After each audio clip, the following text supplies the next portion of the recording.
ACCA Business and Technology is one of the 3 applied knowledge level papers.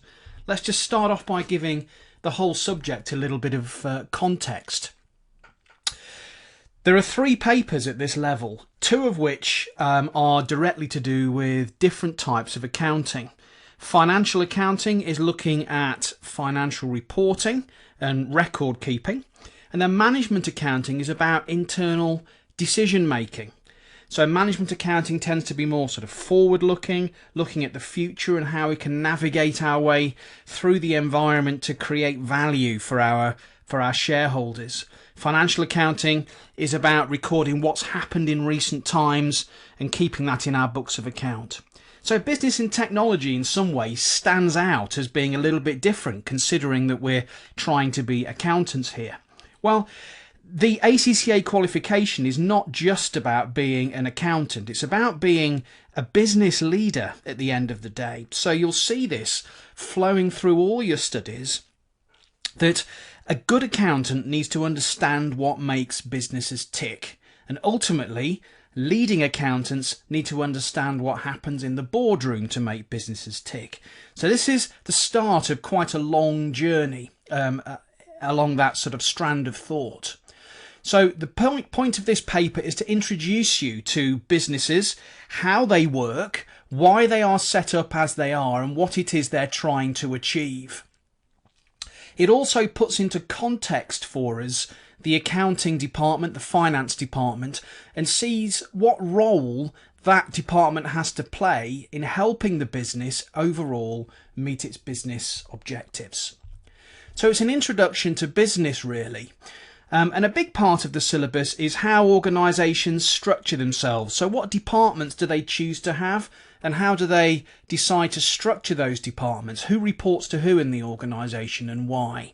And each of those different departments or functions has a different purpose in the business, and we'll be considering as we go through the course the different ways in which the different functions interact. At the end of the day, the organisation has its own objectives to try and meet, and each function has a part to play in the organisation meeting that objective. However, at the end of the day, we do want to be accountants. So the particular function that we will emphasise ultimately is the finance department, what the finance department does, and how it interacts with the other departments. So we'll look at its role in financial reporting, writing down how the organisation has performed and recording that and reporting it.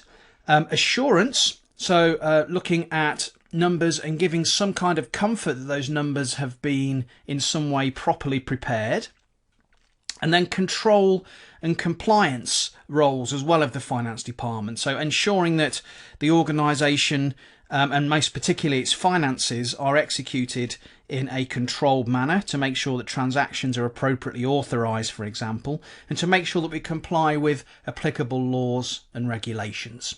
So it's setting the scene for us really for the more detailed accounting studies. But as I say, this is a theme that will run through the whole qualification.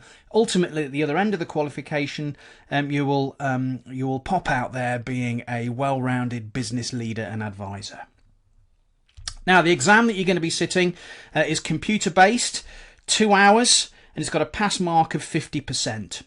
It's all objective test, and we'll come on to what objective test means exactly in a few minutes. It's not just multiple choice. So there are 2 sections in the exam. Section A, which is 3/4 of the exam, pretty much, 76 marks out of 100. These are all independent questions, standalone questions. There are 16 smaller questions worth 1 mark each, followed by another 30 questions worth 2 marks each. And within Section A, these are mixed up. So yes, some 1 mark questions, then some 2 mark questions, then back to 1 mark questions, and so on. Sometimes you'll be given a small scenario. It might just be a line or maybe a small paragraph at the most. Now, let's have a look at what we mean by objective test as opposed to multiple choice. It does include multiple choice, so it could be A, B, C or D, which is the option you want to go for. It could be classifying items as a list, so what type of items are these? Are they type A or type B? So classifying. Selecting several correct options. Sometimes you'll be asked to pick two from a list of four, say, so which two of the following would be the right answer? Or you might be given some statements and be asked to conclude which of these statements are true. So they're the different types of questions you could get asked in Section A for 76 out of 100 marks. Section B are what's known as multitask questions. This is for the other 24 marks. So what we have here is 6 small scenarios followed by two 2-mark questions. So there's 4 marks for each scenario, broken down into 2 questions, and the question style is the same as the objective test in Section A, but there is one more type of question that could come into Section B, and that is picking items from a drop-down list to, for example, fill in a gap, for example. Now, as far as sitting the exam is concerned, time management is important because you've only got 2 hours, and that time can disappear very quickly. So what I suggest we do is think about spending 1.2 minutes per mark in the exam. So it's 120 minutes for a 100 mark exam, so 1.2 minutes per mark. So that's allowing an hour and a half for Section A and the final half an hour for Section B. And to break it down a bit, keep an eye on the clock, and I would aim to try and get 15 questions done roughly every 30 minutes. And that will see you round about right in terms of the time allocation. That's for Section A. For Section B, try and stick to 5 minutes per multitask question. So per little scenario followed by 2 questions. Aim to sort of try and get through those in round about 5 minutes or so, each one of those.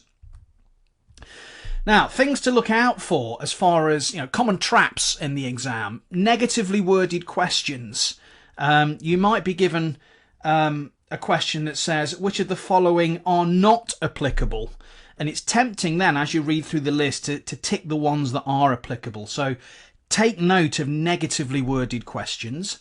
Make sure you take a note of the number of options to choose from. If it says which 2 of the following 4 are true, whatever you do, make sure you pick 2, no more, no less, because if you pick 1 or 3, for example, then you will get the whole question wrong.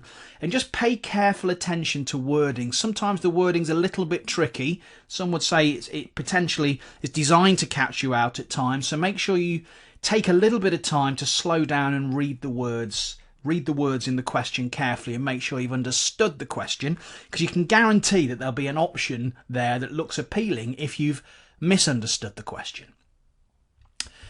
Now, the approach to take is to make sure, first of all, read the question and then think what the right answer is for that particular question. If you are struggling to be able to do that directly, there's a few sort of hints and tips here for things you could do in the exam. So you can eliminate incorrect answers. So let's say there's 4 options. You can't work out what the right answer is, but you can very quickly say that 3 out of the 4 are wrong. Then you know what the right answer is without actually having to work it out. So eliminate wrong answers. That certainly narrows down your choices. Sometimes you can work backwards from the options, so you can see what the options are that are given to you as potential answers and see which one fits best with the question. Often you're given 2 similar answers, so this is greater than that, and another option might be this is less than that. When you tend to have 2 similar answers, one of those is often right. Just because the examiner is trying to pick up whether you've understood a certain concept, and if you haven't, it will flip you onto the other answer. So if there's 2 similar answers, one is often right. Now, if you're still stuck having tried those little tips, flag it. Don't spend hours and hours agonising. Flag it, and when you come to the end of the exam, you can see which questions have been flagged, and you can go back to them at the end. At the very end, make sure at the very least there is an answer in for every question. Make sure you've answered all the flagged questions, even if in the last couple of seconds you have to guess 1 or 2. best off guessing, because there's no negative marking if you get it wrong. You're best off guessing rather than leaving it blank. If you are going to guess, beware of outliers. So if you get answers that look very, very different from the others, they are often wrong because they fit if you've fundamentally misunderstood a point. And something else you can try is to look at the difference between the answers and say, well, anyone who chooses option A here has forgotten to do this little bit, so it can't be that one.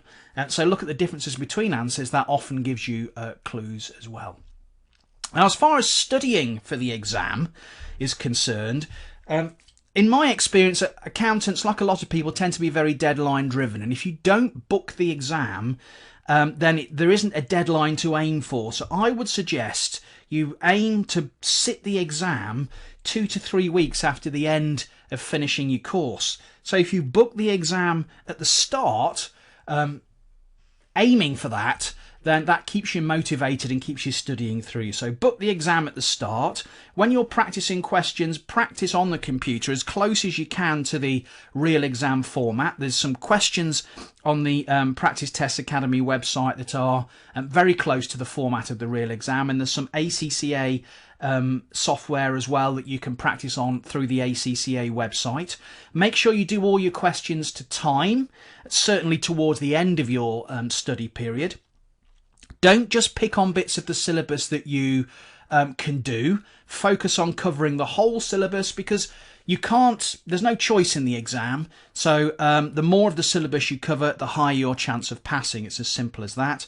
Don't spend hours and hours and hours just reading through a file, because that's a very passive way to learn.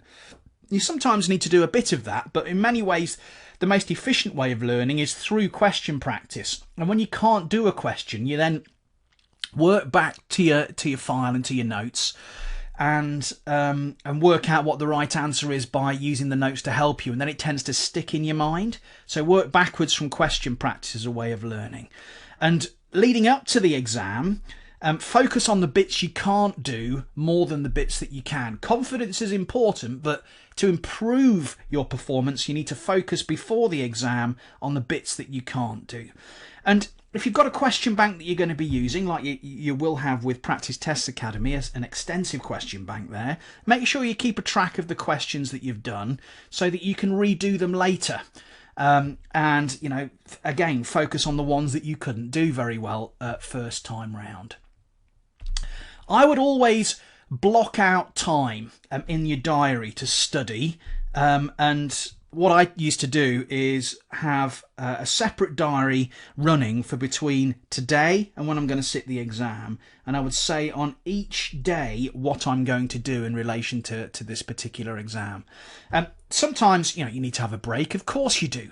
So you might say, I'm going to be booking time 3 evenings a week maybe to do your studies, and that's fine, but make sure you stick to what's diarised, and it often helps to get someone else to help police that as well. So if there's someone else in your house that can give you a nudge if you're still sitting watching the TV when you should be studying, then that helps as well. The best way to study is short, sharp sessions. So if you're going to sit down and study for 3 hours, don't do it in one block. Break it up every 45 minutes. Give yourself a 10-minute break, even if you don't feel like you need one. Just because it keeps your energy levels up. So take regular breaks, stand up and walk around, go and make a cup of tea, go and stand outside for a minute for those 10 minutes, and keep your mind clear. I used to find it a lot more productive having what's known as output-based sessions. So when you're studying, rather than saying, I'm going to study for 2 hours, say to yourself, I'm going to study these particular topics and do these particular questions. And the problem with saying I'm going to study for 2 hours is that you haven't really got an incentive to study efficiently. Lots of people will then start tidying their desk, checking their emails, checking their text messages and all the rest of it, and that 2 hours can slip by, and then you think, there, I've done my 2-hour session now, and you've finished, and you've actually achieved very little. Whereas if you say, I want to get these questions done tonight, then you have an incentive to sit down and focus and get them done. And if it only takes an hour, brilliant. But if it takes 3 hours, you stick at it for the 3 hours. Now, with output-based sessions, that means you know how much work you're getting through each evening, so you can plan out to get through the whole workload comfortably before sitting the exam. Now, studying is hard. I can remember that very well, particularly if you're working at the same time. And it seems like a very big ask at the time you're going through it. And it is. But just remember, the program you're going through at the moment won't last forever, but the rewards will last for the rest of your career. And just think about that occasionally. Focus on the long-term goal to try and take a little bit of the anxiety out of the short-term pressure. I wish you all the very best with your studies for this exam and the rest of the exams that you're going to be studying with the ACCA. All the very best.